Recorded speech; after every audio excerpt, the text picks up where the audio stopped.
Hi all, Dan here with a Club Bottle sourcing ramblings. Something I've been wanting to share for a little while, but is a little bit more difficult to figure out how to get it all down in one coherent bit.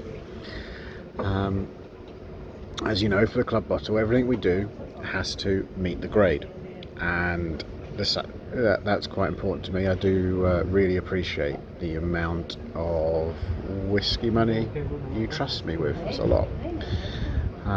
And also want to push the boundaries, show you what's possible, what's there with innovation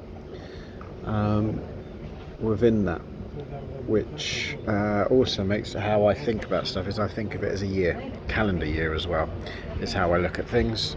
So when you look at the calendar year, we have to have some things that push the boundaries. We have to have some things that are just damn good, Scotch at great value.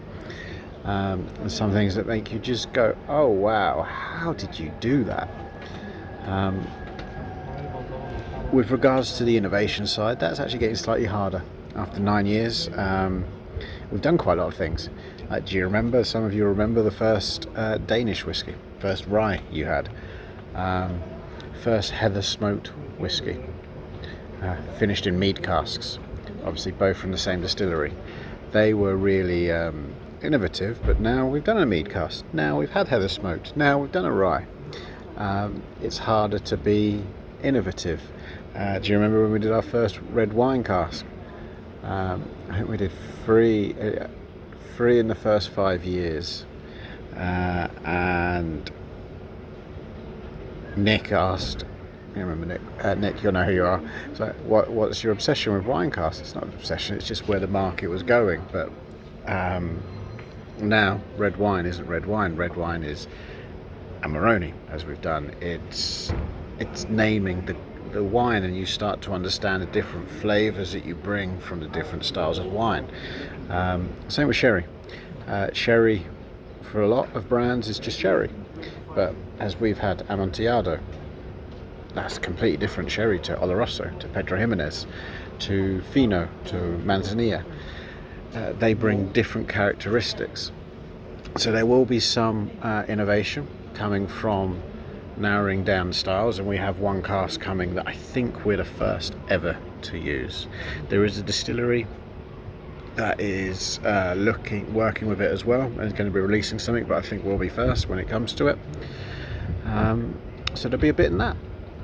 There's also things that have been in whiskey for a while, but not a big part. So I want a rum cask. We've done it once before. It's not quite innovation if we've done it once before, but it's not regular.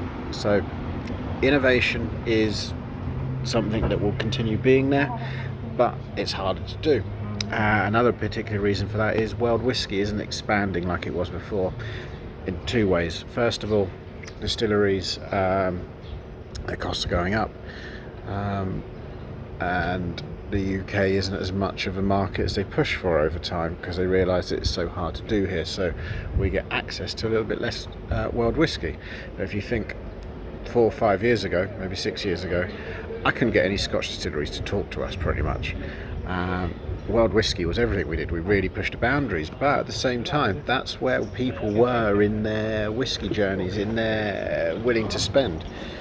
You go back to during COVID, people were sourcing new things, trying new things, experimenting. Now, where everyone's struggling a little bit for money, it's tighter. What's happening now is we're seeing that we're going back to buying how we used to buy 10, 15 years ago, which is that you can't risk getting a bad bottle as much. So what's happening is people are buying age statements, Scotch generally, from distilleries they've heard of before. Now, what that means is a lot of it is they know they don't necessarily get a 10 out of 10, but they're not risking getting a 5 out of 10 because they can't afford to make a mistake. And that is something we have to understand. Now, luckily, the whole I taste it all and I make sure we meet the grade is quite an important part of it. But I also have to reflect where people are at the moment, and if people have less money and are needing to see age statements, we have to make sure we're doing that.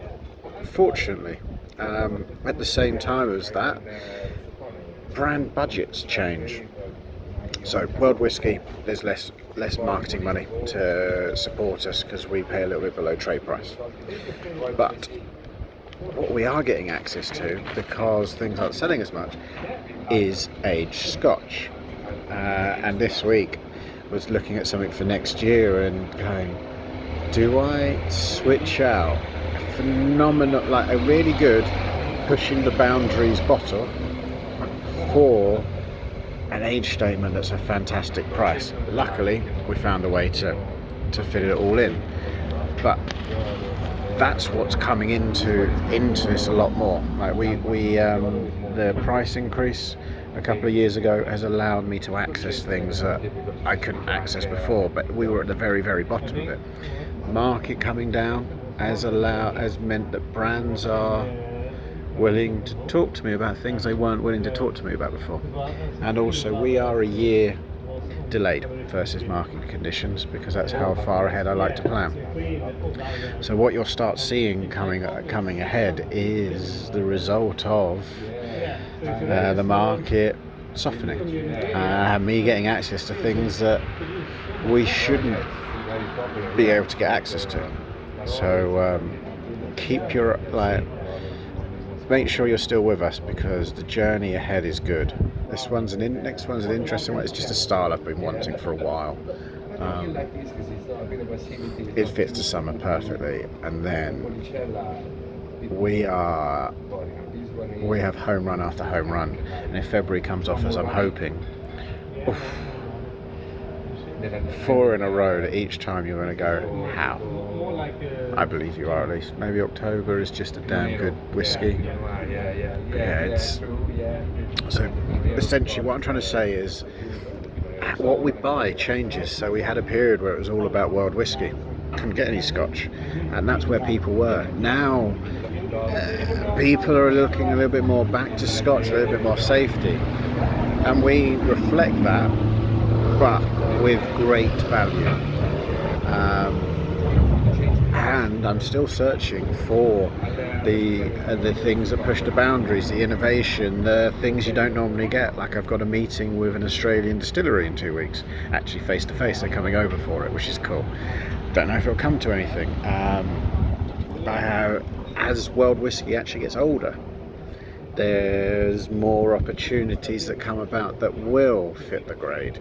There's one Italian distillery that I've known for a little while I want to work with. They're very young, they're very small production, but it will come a point where we can get to them.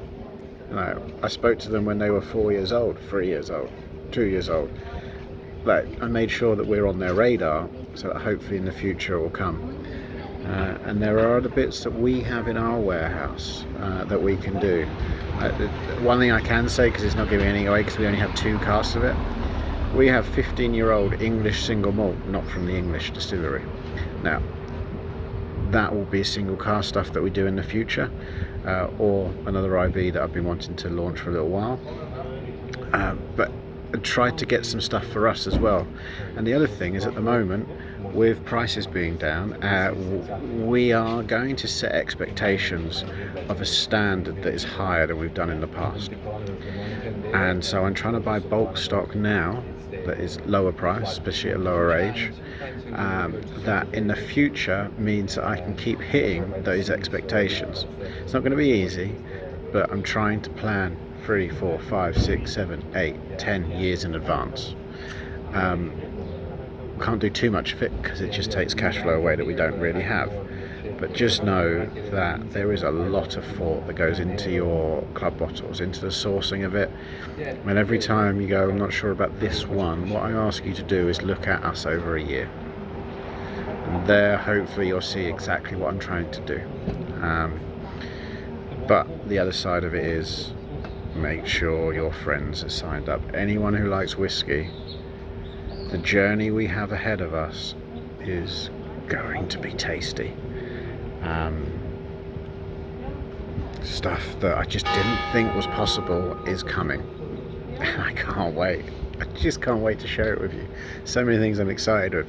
And even though their retail prices will drop, we will still be offering phenomenal value at their lower retail price. Yeah, there's just stuff coming that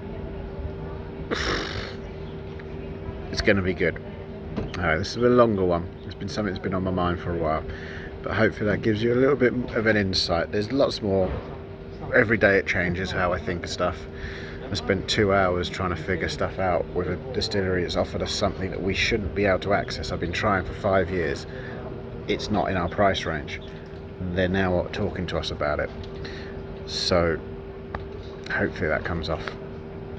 Anyway, I hope you're enjoying Great Whiskey with Friends. One thing I have been doing lately, a nice cube or two in the whiskey. I've got a little bit more about that in the club bottle letter. Maybe a little bit of a highball because it's hot. Anyway, speak to you soon, guys.